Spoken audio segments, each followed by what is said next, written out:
Bienvenidos al programa Diálogos en Tierra, el programa del periódico Tierra que saldrá en todas nuestras redes sociales, en Facebook, YouTube, y hoy tenemos con nosotros al escritor Fernando Martínez Laínez. Fernando Martínez Laínez, bueno, es escritor, ensayista y tiene un largo recorrido. Ha trabajado como corresponsal para la agencia EFE en Cuba, en la Unión Soviética, ha trabajado como director y guionista en Radio Nacional de España y en Televisión Española, y hoy está con nosotros porque queremos hablar de toda su obra, una obra que, por cierto, en la biblioteca del Cuartel General del Ejército la tiene casi completa porque la he estado comprobando esta mañana, y desde luego hay aquí algunos libros representativos, y que en la miscelánea, quiero que sepas que en el Cuartel General del Ejército se hizo un especial, Fernando Martínez Laínez, cuando el Camino Español, cuando se hizo un trabajo sobre el Camino Español, y que tú has trabajado mucho. Además, acabas de sacar un libro que se llama Espías del Imperio, que lo tenemos aquí, y bueno, aunque son los 100 años de la Alcántara, vamos a empezar por el final, y el final es este último libro, Espías del Imperio. ¿Nos puedes hablar un poquito de él? Porque claro, el espionaje nosotros lo entendemos, el espionaje del siglo XX, de la Guerra Fría, de John le Carré, incluso vamos más lejos, ¿no? A James Bond y todas estas ideas que tenemos nosotros. Pero estos espías del imperio, ¿quiénes son? En realidad la idea surgió precisamente de ver cómo está minusvalorada y menospreciada lo que fue la inteligencia hispana durante los siglos XVI y XVII, que en realidad nuestro siglo de oro, digamos, ¿no? Creo que es una secuela de la leyenda negra, esta especie de minusvaloración que se ha hecho del papel de la inteligencia hispana en esa época, donde evidentemente, pues, desde el punto de vista militar éramos muy fuertes, y lógicamente pues eso iba acompañado de una inteligencia superior en aquella época a la mayoría de los países, por no decir a todos los países europeos, ¿no? Y el libro, bueno, pues arranca de esta idea, y lo que trata es de exponer cómo funcionaba, cuál era el engranaje, que era un engranaje además muy elaborado, era un engranaje, digamos, muy desde el punto de vista organizativo, muy bueno, y cómo, digamos, durante mucho tiempo estas redes funcionaron apoyando lo que era, digamos, la política general del imperio, y apoyando pues, sobre todo a las fuerzas armadas, pero también a la diplomacia y, digamos, a cualquier aspecto que tenía que ver con la causa hispana en aquella época. Y bueno, pues la verdad es que la documentación es un libro que me ha costado bastante tiempo, porque me ha llevado bastante tiempo, porque bueno, hay mucha documentación, pero muy fragmentada.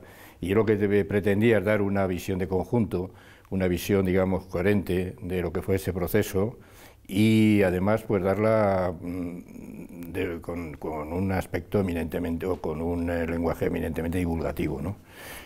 Tratando de huir en lo posible del clásico libro académico, pues con muchas notaciones y con muchas notas y tal. Y bueno, pues eso es lo que espero, que el libro se lea bien, y en ese sentido, pues lo que pretendía, digo, es dar una imagen coherente y unificada de lo que fue la inteligencia española en aquellos siglos, que bueno, como tú señalas, no hay que remontarse a los tiempos actuales de Ibón, ni mucho menos, sino que ya en aquella época había unos sistemas de espionaje o de inteligencia muy elaborados, en el caso español, vamos.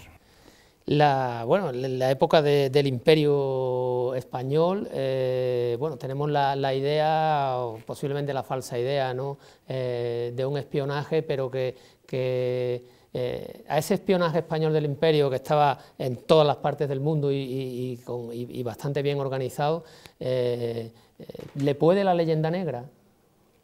Sí, por eso que digo, porque si se analizan, en aquella época evidentemente la inteligencia española también tuvo fracasos, ¿no? Entonces se ha incidido mucho desde el punto de vista sobre todo de de la visión extranjera o de la visión, sobre todo anglosajona, ¿no? Se ha insistido mucho en esos fallos que hubo, que fueron también notables, ¿no?, en algunos aspectos, como por ejemplo el caso de la Gran Armada y tal,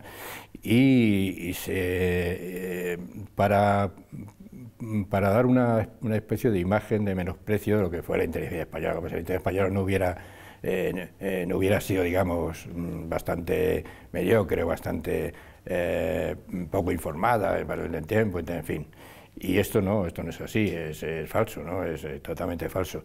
Y es lo que me he propuesto, como digo antes, es lo que me he propuesto rescatar bastante en este libro. La inteligencia hispana, además en aquella época, España fue el primer imperio global, diríamos hoy, de la época, ¿no?, el primer imperio mundial, transoceánico. Y en ese sentido, bueno, pues el brazo de la inteligencia española llegaba a todas las partes del mundo, ¿no?, y de una manera, sobre todo, incidía mucho más en los aspectos donde teníamos conflictos, sobre todo, que era, como sabes, en Europa y en el Mediterráneo, ¿no?, con la expansión otomana, la expansión turca, que fue muy importante y que estuvo a punto de causar un descalabro total en Europa, ¿no? Bueno, pues de todo esto va el libro, ¿no?, de cómo se movían esas redes, cómo actuaban los agentes al servicio de lo que podríamos llamar el mando de inteligencia de aquella época, que estaba fundamentado sobre todo en dos consejos, el Consejo de Guerra y el Consejo de Estado, con una cabeza suprema que era el rey, pero vamos, los que llevaban, digamos, la inteligencia eran los consejos estos, y luego una red muy extendida de embajadores, de virreyes, de capitanes generales, en fin, lo que podríamos llamar en el aspecto diplomático, pero en aquella época la diplomacia y la inteligencia iban totalmente unidas, ¿no? Los embajadores se enviaban para informar secretamente de todo lo que podían, ¿no? O sea, que hacían funciones de inteligencia. Y bueno, pues al final terminó siendo una red, como digo, que era la red más extendida en el mundo, porque España entonces estaba extendida por los 5 continentes, cosa que no ocurría en ningún otro sitio, y esa red, bueno, pues estuvo funcionando de manera bastante eficiente hasta prácticamente finales del siglo XVII, ¿no? Ya luego ya vino otra época, que de esa época ya hablaremos en otro libro, si te parece.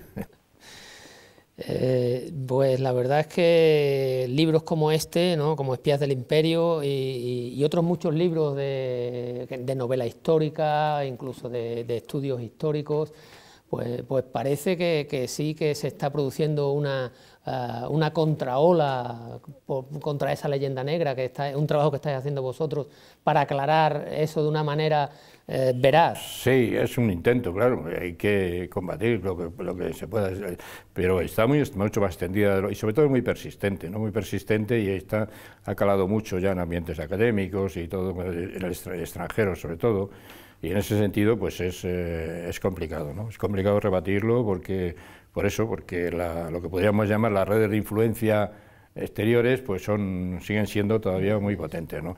Hay en el penúltimo, aparte el penúltimo libro, que me parece que no está aquí, que es una novela histórica que se titula El declive. Sí. No sé si lo has traído. No lo he traído. Bueno, no podía con todo. Es la tercera parte de la trilogía La senda de los tercios, que es una trilogía que se inicia en la batalla de Breda, con la titula Las lanzas, continúa en la batalla de Nördlingen, con el cardenal infante don Fernando, y termina en la batalla de Rocroi. En la batalla de Rocroi, que es un poco, digamos, si no, como se ha dicho, la gran derrota y el gran mazazo de los tercios y todo eso, que no fue ni mucho menos así, pero sí está claro que ya se presiente un declive que efectivamente luego ya pues resulta imparable ya hasta finales del siglo XVII. Pero ahí en Rocroi, a mí sobre todo lo que me ha motivado la novela es destacar lo que podríamos llamar los aspectos secretos de la batalla de Rocroi. Pues la batalla de Rocroi, como sabemos todos, se perdió, pero se perdió debido a una serie de fallos muy importantes que tuvieron que ver con los aspectos de la inteligencia, es decir, la inteligencia hispana, que no era mala, como digo, en aquella época, y en Flandes menos, pero sin embargo pues brilló ese día parece que estaban un poco dormidos casi todos, sí, porque la inteligencia española en Rocroi la verdad es que falló. Y esos fallos de la inteligencia española en una batalla tan importante como Rocroi, pues es lo que en gran parte motivó el fracaso y el desastre de Rocroi, ¿no?, de la batalla.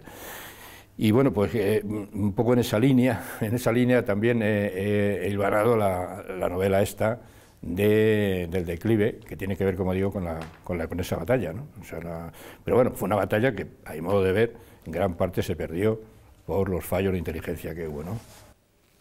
Bueno, y ahora que vamos a conmemorar el centenario de la gesta de la Alcántara y de la campaña de África, pues bueno, no puedo dejar de mirar pues este libro tuyo, Mientras la patria exista, sobre la gesta de la Alcántara, Centauros del Sol, pasión y muerte del regimiento Alcántara.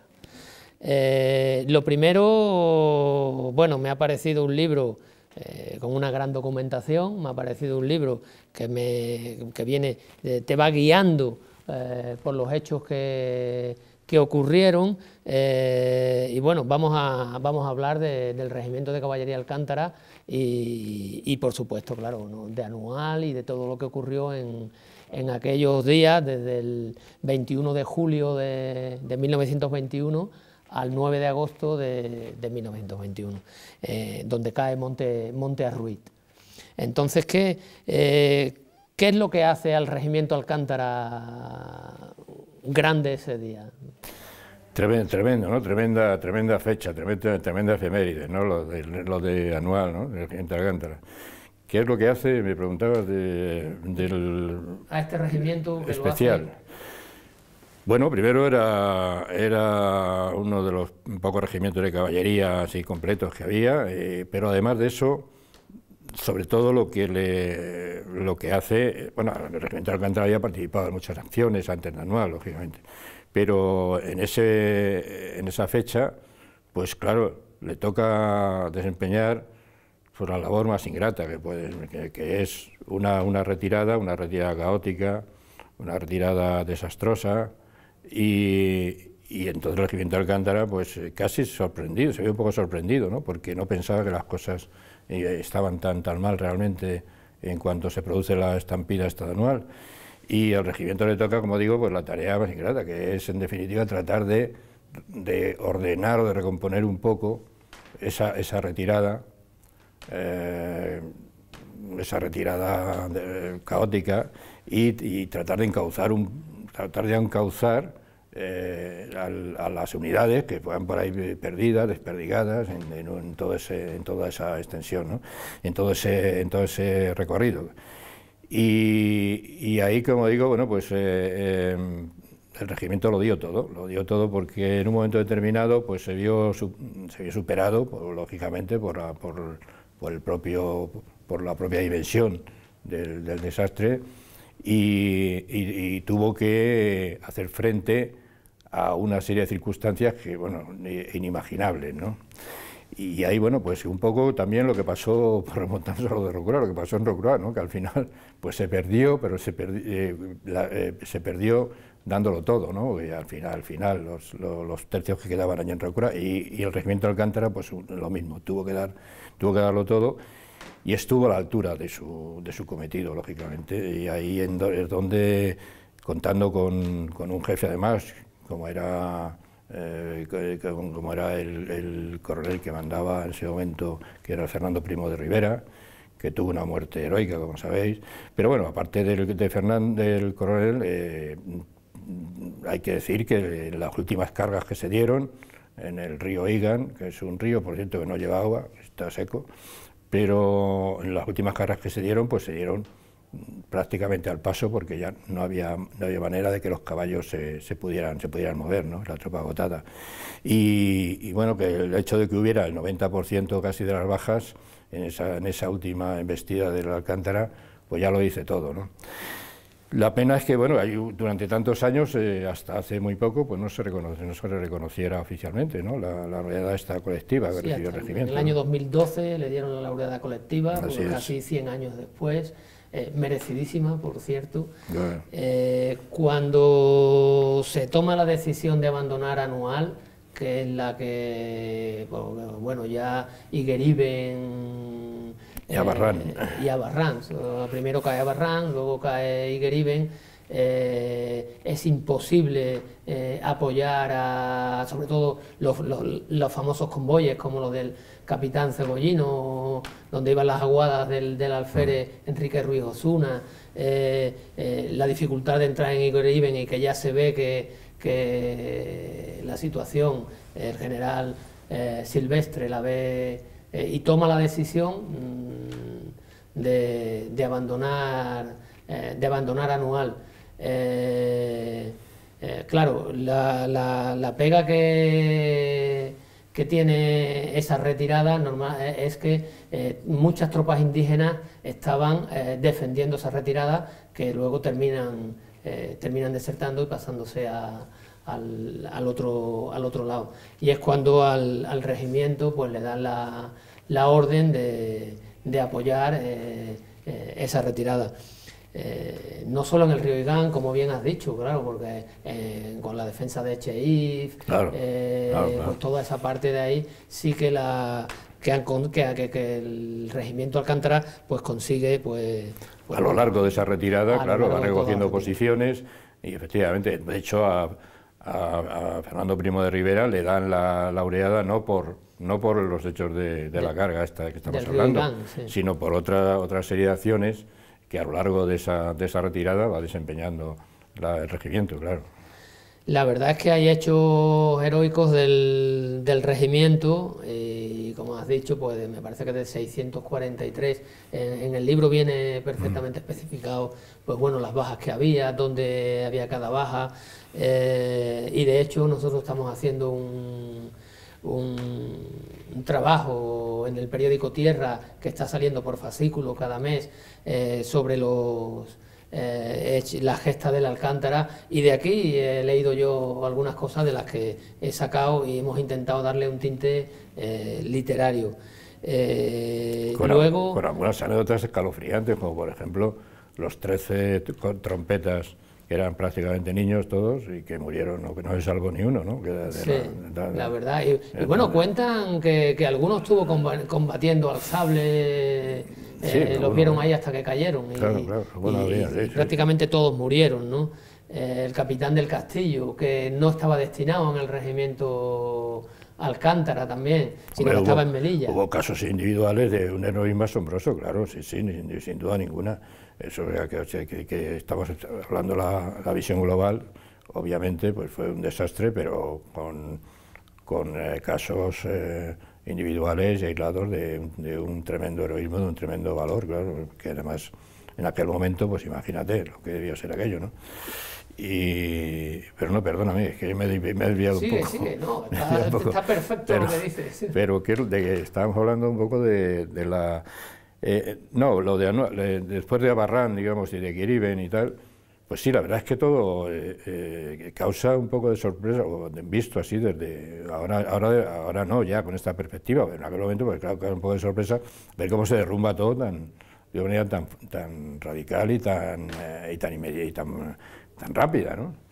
Porque, claro, había un campamento, había mucha gente allí, ¿no? Y entonces, la verdad es que yo pienso que parece que todo lo que tenía que salir mal salió mal, ¿no? Pues una de esas cosas que ocurren a veces en las guerras, en las batallas, ¿no? Dices, bueno, pues ¿cómo puede salir todo mal, tan mal? Bueno, pues salió todo mal, ¿no? Independientemente, como digo, de los actos heroicos que hubo muchos, ¿no? Pero bueno, la retirada, la verdad es que causa sorpresa en un primer momento, pero luego si se analizan las causas, pues se ve que efectivamente es que todo lo que podía salir mal salió mal, pero es que tenía que salir mal, pues claro, no se puede, el dispositivo que se había montado desde Melilla hasta Anual, pues era a base de bloqueos que no podían sostenerse porque no tenían agua, y si había que abastecerles con agua cada día prácticamente, y luego resulta que esos abastecimientos pues estaban expuestos a los tiros de los rifeños, que además pues destrozaba las cubas y destrozaba los mulos y destrozaba y tal, y bueno, pues esto no se podía mantener, ¿no? No tenía ningún sentido. No había una fuerza de reserva capacitada que hubiera podido, no había puntos fuertes, digamos, que hubieran podido resistir desde el punto de vista de escalonar una retirada. Bueno, pero en realidad yo creo que no se había pensado en ninguna retirada, ¿no? Y además se eligió el camino más complicado, ¿no? Que era el camino por tierra, en una zona, como sabéis, la zona esta del Rif, que es una zona muy abrupta, y además con gente muy guerrera, que el Rif es la gente más guerrera de Marruecos desde tiempo inmemorial, ¿no? Y bueno, pues se eligió, como digo, la ruta esa que era la más larga y la que tenía más obstáculos, y en cambio no se pensó en la otra que parecía mucho más lógica, ¿no? Que al final fue la que se hizo, el de Alucemas, ¿no? El desembarco de Alucemas y tal. Luego la inteligencia tampoco funcionó bien, porque había un desconocimiento grande del enemigo. La deserción que tú mencionas de las tropas, sobre todo de la policía indígena, fue la que desertó inmediatamente, y luego pues la retirada esa a través de una especie de desfiladero, que es el desfiladero de Izúmar, un desfiladero además con muchas curvas, muchas revueltas, ¿no? Y donde claro, pues una tropa ya, digamos, en retirada desordenada, por llamarlo suavemente, pues una tropa en retirada desordenada que tiene que atravesar el desfiladero donde son masacrados a placer para tal, pues claro, el desastre estaba cantado, ¿no? Y bueno, pero en fin, eso lo que puede servir es yo creo, históricamente de lección, claro, o sea, que las cosas hay que, en un caso similar, pues las cosas hay que hacerlas mejor, pues ya no queda otro recurso, y luego pues rememorar la memoria, rememorar, digamos, a tantos soldados, tantos héroes, oficiales, también hubo muchos, que en definitiva, bueno, pues al final pues murieron con mucha dignidad, ¿no? Murieron con mucho heroísmo, ¿sí? Sí, la verdad que el desastre anual siempre vemos más la parte negativa, que es verdad que hubo muchas cosas que no se hicieron bien, se tomaron decisiones que posiblemente no fueron acertadas, pero luego una vez que está uno dentro de la batalla, lógicamente las acciones de heroísmo fueron muchas y que todavía yo creo que no se han contado, porque el Alcántara sí se ha hablado mucho, pero también ha habido otras muchas de otras unidades que bueno, que también estuvieron ahí. Claro, pero hombre, luego está la matanza de Montearruit, aparte ya de anual. Es que en Montearruit ahí fue una masacre a sangre fría, que ahí llega un momento que ya se autoriza la rendición, digamos, de Montearruit, pero claro, nadie se esperaba que luego pues no se respetaran prisioneros ni se respetara nada, ¿no? Porque en definitiva fue una masacre a sangre fría, sí, total, lo de Montearruit, ¿no? Y ahí, bueno, pues ahí ya contra eso hay poco se puede hacer, digamos, ya pues, cuando se llega a la rendición y resulta que lo que hace es masacrar a los prisioneros, pues no se puede hacer mucho más. Tampoco se dio el apoyo por parte de Berenguer a Montearruit, ¿no? Fue claro, el que decidió... De eso se ha hablado mucho, de eso se ha hablado también, claro, que era muy extraño. ¿Por qué decide no? Porque está muy cerca, claro, está a 30 kilómetros. Está a 30 kilómetros, efectivamente, Montearruit de Melilla, ¿no? Claro. Y en Melilla ya había fuerza. Había casi 50.000 hombres, ¿no? Y además se podían enviar refuerzos más rápidos y tal, ¿no? Que al final Melilla también, hubo un momento que Melilla, si no es por la legión que llega a tiempo, pues incluso hubiera podido perder Melilla, pero una vez ya que digamos que llega la legión y tal, se había estabilizado Melilla, y la verdad es que sí, causa un poco de sorpresa, visto retrospectivamente, que con esa escasa distancia no se pudiera socorrer a casi 3.000 españoles que había allí metidos, ¿no? En Montearruit. Por lo menos intentarlo, ¿no? En Montearruit, claro. Y ahí, bueno, pues ya viene ahí fue una decisión en el fondo política, ¿no? También, porque Berenguer lo que tenía miedo es que si esa especie de salida ya fallaba, Melilla se hubiera quedado ya entonces absolutamente indefensa, ¿no? Entonces, bueno, pues quiso asegurar Melilla, porque ya vendrían tiempos mejores, pero de momento que Melilla no se pierda bajo ningún concepto, ¿no? Y eso fue lo que ocurrió, ¿no? Pero da un poco de pena, claro. Lo mismo que pasa con Igueriben, porque Igueriben, la posición queda sitiada, totalmente, empiezan a hacer fuego incluso de cañón, desde la loma de los árboles, que llaman, que era una posición que tenían los rifeños muy fortificada, y sin embargo, pues está, fíjate, Anual está de Igueriben no recuerdo ahora, 6 kilómetros debía estar, o 7 kilómetros, y no hubo manera de romper, digamos, el bloqueo de la posición. Pues claro, los rifeños estaban muy bien atrincherados. Yo insisto, es que el combatiente rifeño era un combatiente muy duro, ¿eh? No, en Francia, por ejemplo, la conquista francesa tuvo mucho menos problemas del Marruecos oriental, tuvo mucho menos problemas que la del Marruecos español, pero es que es incomparable lo de la resistencia digamos, del combatiente o del rifeño con el del resto de Marruecos, no tiene nada que ver, ¿no? Y bueno, pues, pero bueno, fíjate, lo de Igueriben es otro ejemplo de por qué no se pudo llegar 6 kilómetros cuando había allí. Hay que decir también que la tropa peninsular pues estaba muy mal preparada, no la habían preparado, no era una tropa curtida, no era una tropa aguerrida, ni mucho menos. Muchos de ellos eran reclutas que habían llegado hacía muy poco tiempo, porque además hubo un cambio hubo permisos para lo que podríamos llamar los veteranos, un mes antes o un mes y medio antes de que se produjera esto, fue otra metedura de pata gorda, y había soldados ahí que no habían disparado un fusil en su vida, ¿no? Entonces, bueno, pues ahí la verdad es que en esa situación, pues los soldados se vinieron abajo, ¿no? Pero sí, bueno, sí, es lo que hablamos, causa extrañeza efectivamente que aún así que no se pudiera llegar, pues no se pudo llegar, es decir, porque lo intentaron, los regulares lo intentaron, murieron muchos y murió mucha gente pues, intentando salvar Igueriben, pero al final es que pues no había manera, no se pudo. Bueno, con la misma velocidad que cae Anual, Dardrius, Batel, llega a Monterruiz, luego, sin embargo, igual de rápido o más incluso, el ejército español, la fuerza española, inician una reconquista a partir de septiembre, cuando llegan los refuerzos de la península, y es igual de rápido, toman Nador enseguida y prácticamente llevan Anual en muy poco tiempo, con una serie de victorias rapidísimas. ¿A qué crees que se debe este cambio tan radical? Bueno, ya digamos, era una operación ya mucho mejor pensada, mucho más con más medios, digamos, desde el punto de vista táctico, mucho más elaborada. Y aparte de eso, bueno, ya incluso diplomáticamente había un apoyo, porque ya otras potencias como Francia, por ejemplo, también estaban apoyando el desembarco. Pero básicamente yo creo que se vio sobre todo a esa especie de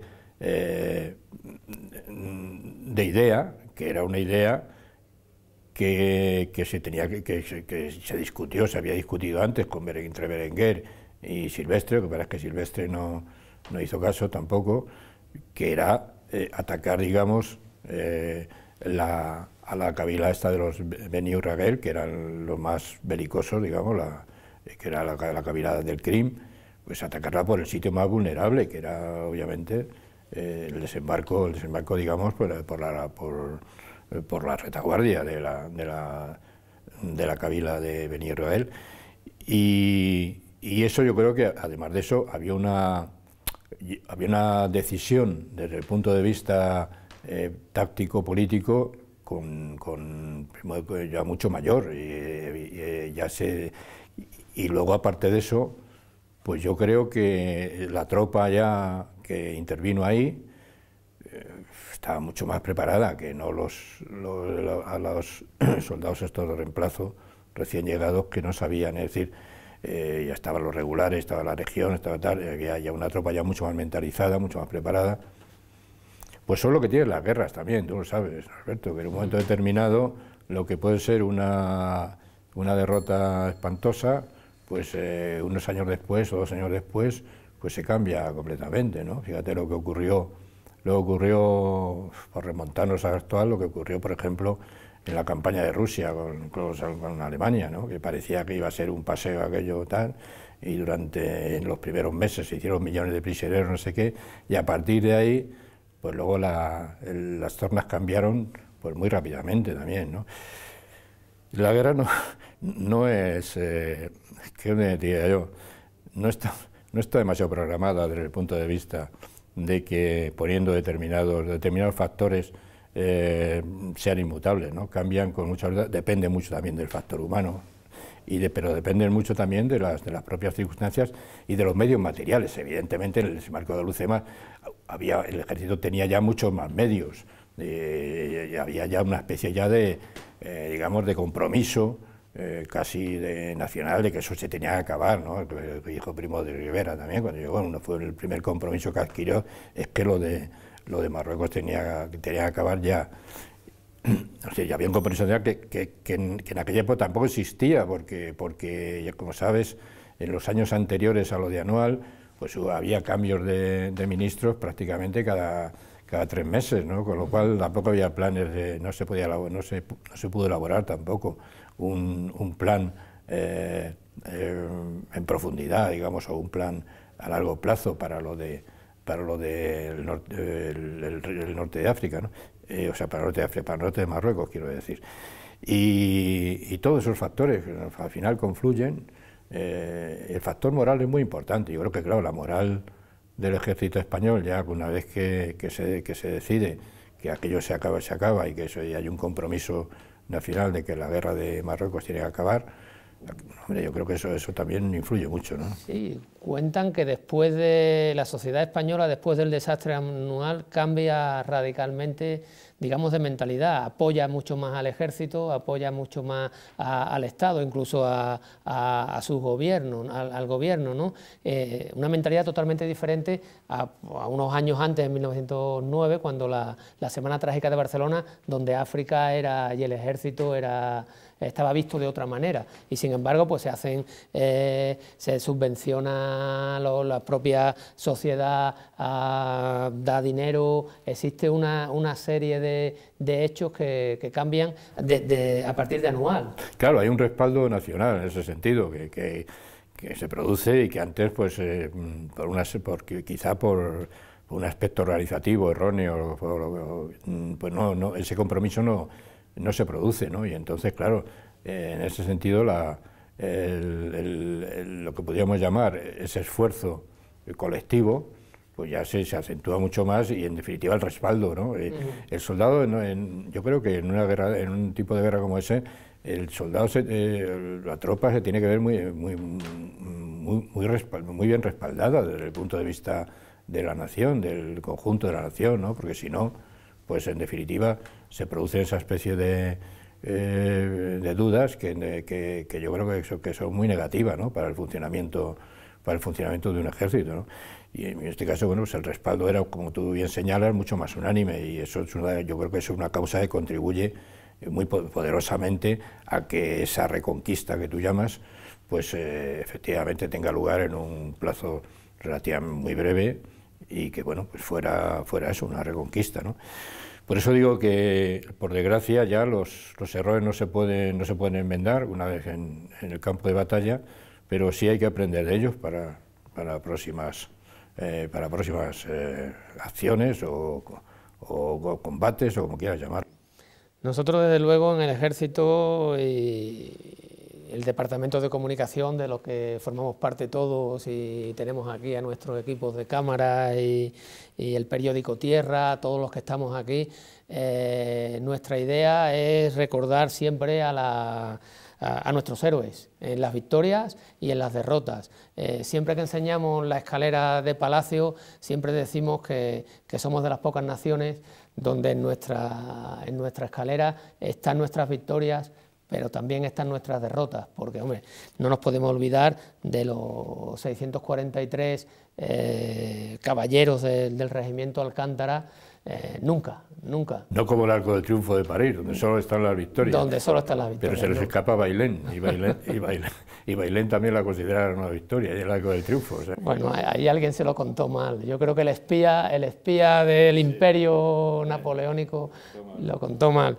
Y la verdad que esa es una de nuestras misiones, y por eso estamos agradecidos por lo que decís, porque primero por la labor de documentación que tenéis, tanto en Espías del Imperio como Mientras la Patria Exista, como bueno, lo que tenemos ahí del Camino Español y todos nuestros tercios gloriosos de Flandes, con sus victorias y sus derrotas, con sus luces y con sus sombras, y la verdad, Fernando, yo darte las gracias, decirte que el periódico Tierra y que el Ejército de Tierra está abierto para ti cuando quieras.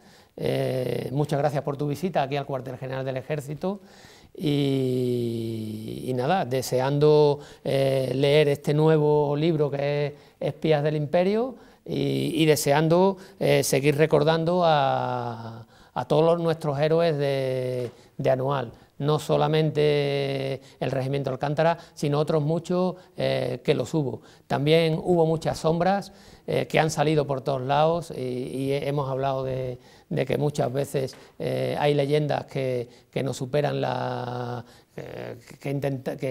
que no son positivas excesivamente para nosotros, y yo creo que eso es lo que hay que ir poco a poco quitando. Y Fernando, ya si quieres decirle algo al Ejército de Tierra y a todo el mundo que te pueda oír en nuestro canal de televisión. Pues nada, muchas gracias a ti por haberme permitido esta entrevista, y muchas gracias al Ejército de Tierra por haberme acogido en este cuartel general, que es un antiguo palacio, y como sabéis, y que además tiene episodios de la historia de España casi vivos todavía, ¿no? Porque este es un sitio, un emplazamiento muy ligado a todo lo que ha sido la historia de España durante 300 años. Pero básicamente eso es lo que quería decir. Yo os agradezco mucho esta entrevista, y espero en lo medida de lo posible haber contribuido a aclarar con mis libros, a aclarar o a apoyar esta especie de tarea que es difundir realmente la verdad de nuestro pasado, que es muy importante y muy glorioso. La verdad, esa es la palabra que a nosotros nos gusta, ¿no? La verdad, de sacar la verdad a la luz, y bueno, ya acaba de salir Espías del Imperio, ya está aquí, ya lo tenemos aquí en el cuartel general también. ¿En qué estás trabajando? Porque yo sé que tú no paras. Nada, el futuro es ciencia ficción, amigo Norberto. No, de momento no tengo ideas, pero como te digo, te en nebulosa, así que prefiero... Muy bien. Sí, mejor... Te emplazaremos para cuando venga el siguiente... Bueno, ya cuando lo tenga ya te informaré, no te preocupes. Aquí estaremos. Pues esta ha sido nuestra entrevista en Diálogos en Tierra, el programa de televisión del periódico Tierra, del Departamento de Comunicación del Cuartel General del Ejército. Emplazaros para los siguientes programas, y espero que bueno, aquí todos los que estamos detrás de las cámaras y delante hemos aprendido mucho con Fernando Martínez Laínez, y seguimos leyéndolo y seguimos aprendiendo. Muchas gracias.